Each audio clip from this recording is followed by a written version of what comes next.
But one of the important things to stress and make sure is that these are hormones that are already produced naturally in a woman's body that I was testing. Right. Because I wasn't going to put a woman on a hormone product. Right. And so. Right, but it would be relevant even as well to people who were taking external hormones. Right. The dietary supplements, herbal products to avoid while on the study were echinacea, St. John's wort, black cohosh, and grapefruit extract. And these are also products that are known to be either inhibitors or inducers of the CYP3A. enzyme. Right. Mm-hmm. We also, we didn't allow alcohol. We obviously didn't allow intake of any grapefruit product. Pomelos are related to grapefruit. Limes and limeade, sour oranges, and orange marmalade, as I mentioned before, they contain fluorocumarin, so they were not allowed. Right. So this is how you have to make it really be a pure study. Right. Okay. Now, I was telling Dr. Love earlier when I arrived that I originally designed this study to actually recruit my friends and colleagues and neighbors. And what happened is I was not successful. And the reason is that a lot of the women that I know that are my age, they're either currently taking hormones, they're on a statin drug, or they weren't willing to give up alcohol. So anyway, it's very difficult to find study participants. And that's when I learned about the Army of Women. The Army of Women is a partnership, as you all know, between Dr. Susan Love Research Foundation and the Avon Foundation. It launched in October of 2008. It's an online resource which brings women and scientists together in order to accelerate research. Right. And here we are together.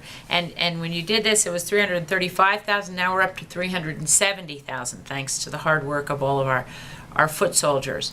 So let's see now how we did. How did we do? On May 5th, 2009, they sent out an e-blast to 275,000 women. 2 days later, we had 200 volunteers and recruitment was closed. That's great. This is a copy of the e-blast that was sent out, and it just says, live in Los Angeles, eat a little grapefruit to make a big difference. The objective of our study was to test 4 grapefruit products. We wanted to test, obviously, whole fresh grapefruit, but we also included fresh squeezed juice, not from concentrate, and we included a shelf-stable bottled juice from concentrate and a carbonated grapefruit soda. Now, I apologize because this is probably pretty small, but basically this is how we designed the study. Is we had a 3-week washout period. So that means 3 weeks when you don't eat anything to do with grapefruit, so that you get rid of all the effects of grapefruit in your blood before you start. Not to mention alcohol and all of the other products that we all had that identified. Stuff. Okay, so you had to do a 3-week sort of washout fast of those things. Okay. And during that washout period, we took a blood specimen at day 14. And then we went back on day 21 and took a second blood specimen. So you made sure they were totally clean, right, so to speak. And we have two baseline specimens now where we could actually compare what the measurement was before they actually were put on the intervention. Got it. And then the women were asked to consume grapefruit every day for 2 weeks. And we took blood specimens at 24 hours. Right. 3 days, 5 days, 7 days, and at 2 weeks. So you were trying to see how fast you could see an effect and how long it held out. Correct, because we didn't know. We've never done this study. We didn't know how fast. We didn't know if there would be an effect. Right. And if there was an effect, how fast it would occur. So it's a good example of why we have to do these studies in people, because you could do it in rats, but who knows what happens in rats and whether it's relevant. And if you're really going to see if there's an effect of eating grapefruit, instead of an association, but an effect, you have to do this kind of study. Right. And then we took one final blood specimen at the end of 1 week, and that was when they had stopped grapefruit consumption. And then again, there was this final washout period at the end. Okay. And the idea was, if you're going to see an effect, and if it goes up, then presumably if you take them off the product, Right. the hormones would Should then go back down again. would drop back Okay. down. Good. So this study, we took 8 blood draws from each study participant. The blood specimen consisted of approximately 1 tube. And the other thing that we did when we designed this study is that in each session, we had enough lab techs that we could put all of the subjects being tested on one product in the same session. Okay. And so, for instance, with the juice that we bought, we went to the store, bought Right. enough of the juice Right. for the whole week. We mixed all the contents together Right. and then redistributed them back into a container. Right. And then those were delivered to the participants. So the participants didn't know, or did they know what they were getting? They knew what they were Okay. getting. They Okay. knew what they were getting, but I guess they it's just, hard to disguise a grapefruit from a juice. Okay. They knew Okay. what So, the- but the idea so let's was- see what happened. All right. We also asked them to keep track of certain foods while they were on the study, Okay. just because we wanted to see if these might have some Some effects in the influence. analysis. Got it. Okay. So tea, starfruit, pomegranate, soy, and Yeah. grilled meats. And we asked about vitamins and medications. Physical activity was allowed on the study if it was part of their normal routine. Right. You didn't want any change in their normal Right. activities. Okay. But we requested that they avoided very rigorous work or strenuous exercise. It's Okay. only done on an intermittent basis. So here's what ended up happening is we had That's what I've been waiting for. Okay. 60 total participants, Right. 17 of which consumed whole grapefruit, 16 the fresh juice. The age of enrollment, very, very similar. The shelf-stable bottle juice, Right. perhaps a little bit older. The BMI was quite close. Again, the shelf-stable bottle juice group was perhaps just a little bit heavier. Now, although we tried to enroll women from all race ethnicities, we really had a larger number of Caucasian women who participated. We had 10 Latinas. We were only able to recruit one African American woman. So I'm hoping in future studies we'll be able to. So I just want to say to our audience that when you're doing a study like this, you want to make sure that each group is pretty much the same. Because if you had one group that had a really high BMI and was fat and all the others were really skinny, then you don't know whether the effect you're seeing is from the grapefruit or from the fat. So you have to, this kind of comparison of studies is always done in this kind of study to show that you've really matched everything up as best you can.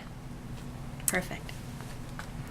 So the summary of the analysis that we did, we found, and Dr. Love just talked about this, is that we did find that weight and body mass index were significantly correlated with estrone, estradiol, and SHBG. So you had a higher hormone levels if you were heavier. Correct. And this is something we've sort of known anyway, that postmenopausal women tend to have higher estrogen, estradiol, and serum hormone binding globulin during, if they're heavier than if they're skinnier. So it's sort of good when you're doing this kind of study to find out to something that is what already known, because it shows that your group is what you expect them to be. Right. Hours fasting, which we kept track of, physical activity, and whether or not the subject was trying to lose the weight were not correlated with hormone values, and so they were not Right. included in the models. And we also asked about the lime, the tea, and the soy. They were not correlated with hormone and Okay. values, so they were not included in the Okay. models. All of our models are adjusted for age, race and ethnicity, BMI, and the grapefruit product. So that means that people who are older have a higher risk of breast cancer than people who are younger. So you want to make sure that you're adjusting that you're for the effect of age on their risk, and you're not getting, and you're adjusting for the effect of ethnicity or race on the risk, and the effect of fatness or skinniness on the risk, so that the only thing you're left measuring is the grapefruit. Right. We quantified the chronic effect of grapefruit intake by comparing measurements taken during the grapefruit intake period to the average of the two measurements obtained during the run-in phase. Okay. So you had what their baseline was, and since they're not menstruating or anything, that's a pretty accurate, those two numbers, and then you compared the effect, the chronic effect, to the baseline. Correct. Got it. I'm just trying to translate this into English. And then all calculations transfer Where logarithmically transform. to achieve a more normal distribution. I know this is just a little game that statisticians always play. I don't even pretend to understand it, but I know it's important. So they did everything you're supposed to do in the right way to make sure to look at the data. Now let's get And to then the we calculated mean percent change. Okay. All right, so here's the summary of results. And I'm presenting estrone sulfate first because this is where we saw our biggest effect. And that's a big one in postmenopausal women. Right. In the group consuming whole grapefruit, there was a statistically significant increase in estrone sulfate values. We observed a peak increase of, and again, this is an average Right. over all the women, of 14% at 24 hours post grapefruit ingestion, and it remained elevated during the 2 weeks. So that's pretty fast. Within was very 24 fast. hours, you see an increase. Okay. Matter of fact, we know now, having done this study, Yeah. we now know that we can achieve the peak within Right. 24 hours. That's pretty interesting. Okay. Now, there was a small positive effect of fresh juice on estrone sulfate values, but the increase was only statistically significant at 3 days. And we found no effect on estrone sulfate values with the shelf-stable juice or the grapefruit soda. Okay. We also observed a statistically significant interaction effect of BMI. There was a greater percent change in estrone sulfate values among participants with a higher BMI. So this worked more in women who are heavier, had a bigger effect in women who are heavier than women who weren't heavier. Correct. Interesting. Correct. And I should put in as a sort of footnote, even though we know postmenopausal women who are heavier have a higher risk of breast cancer, and we have hypotheses about why that is, we actually don't know why that is. And we make up these things. It may be that the fat makes hormones. It could be the inflammation from the fat. But here's another effect, that in terms of the effect of diet on hormone levels seems to be bigger in the heavier women than it is in the skinnier women. So there may be a lot of different effects here. Right.